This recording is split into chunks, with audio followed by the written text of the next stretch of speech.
हाँ जी, इस वीडियो में हम बात करेंगे हमारा second main topic definitions of some important terms pertaining to coordination compounds.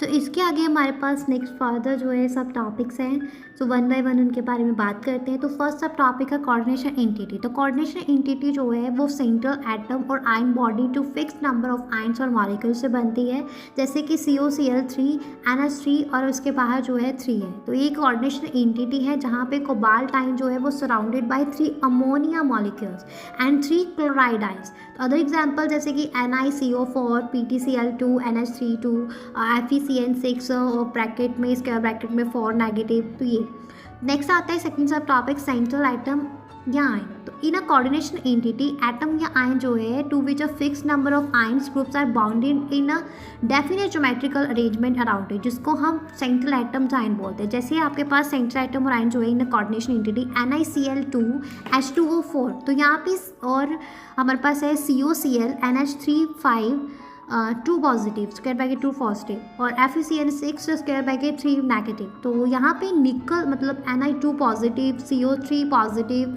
Fe3 positive जो है ये क्या है हमारे पास सेंट्रल आइटम्स है, जिनको हम लुईस एसिड भी बोलते हैं। नेक्स्ट आता है हमारे पास थर्ड सब टॉपिक लिगेंड्स। तो यहाँ पे आयन्स और मॉलिक्यूल जो है बाउंड करते हैं सेंट्रल आइटम के साथ इन कोऑर्डिनेशन एंटिटी, जिसको हम लिगेंड्स बोलते हैं।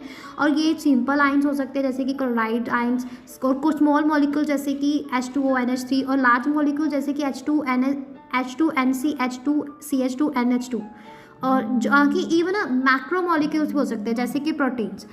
तो जैसे लिगेंड जो है बाउंड करता है मेटल आयन के साथ through a single donor atom, तो as with the chloride H2O NH3, तो लिगेंड जो है उसको हम यूनिडेनेट बोलते हैं। और जब लिगेंड बाइंड करता है दो डोनर एटम्स के साथ H2NCH2CH2NH2 के साथ या C2O4 2 नेगेटिव ऑक्सोलेट के साथ, तो उसको हम डाइडिनेट बोलते हैं। और जब सेवरल डोनर एटम्स के साथ जो है जब प्रेजेंट हो सिंगल लिगेंड में जैसे कि NCH2 CH2 NH2 तो लिगेंड जो है उसको हम पॉलीडिनेट बोलते हैं। तो ethylene diamine tetraacetate EDTA 4 negative.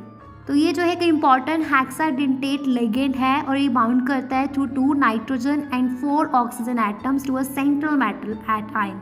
तो जब डाई और पॉलीडेंटेट लिगेंड जो है यूज़ किए जाते हैं दो या उससे ज़्यादा एटम सिमिलटेनियसली, तो वो बाइंड करते हैं सिंगल मेटल आयन के साथ, जिसको हम किलेट लिगेंड बोलते हैं। और नंबर ऑफ लिगेटिंग ग्रुप जो है उनको हम बोलते हैं डेंटिसिटी ऑफ लिगेंड। और कुछ कम्प्लेक्सेस जो हैं उनको किलेट कम्प्लेक्सेस बोला जाता है, tend to be more stable than similar complexes containing unidentate ligand. तो लिगेंड जिनमें दो अलग अलग डोनर एटम्स होते हैं जहाँ तो दो लिगेंड होते हैं, तो उनको इन कम्प्लेक्स में उनको हम एम्बिडेंटेट लिगेंड बोलते हैं। जैसे कि लिगेंड जो है NO2 नेगेटिव और SCN नेगेटिव जो है, और NO2 नेगेटिव जो है वो कोऑर्डिनेट कर सकता है या तो नाइट्रोजन के साथ या फिर two oxygen to a central atom. तो सिमिलरली SCN नेगेटिव जो है वो कोऑर्डिनेट कर सकता है थ्रू द सल्फर और नाइट्रोजन एटम।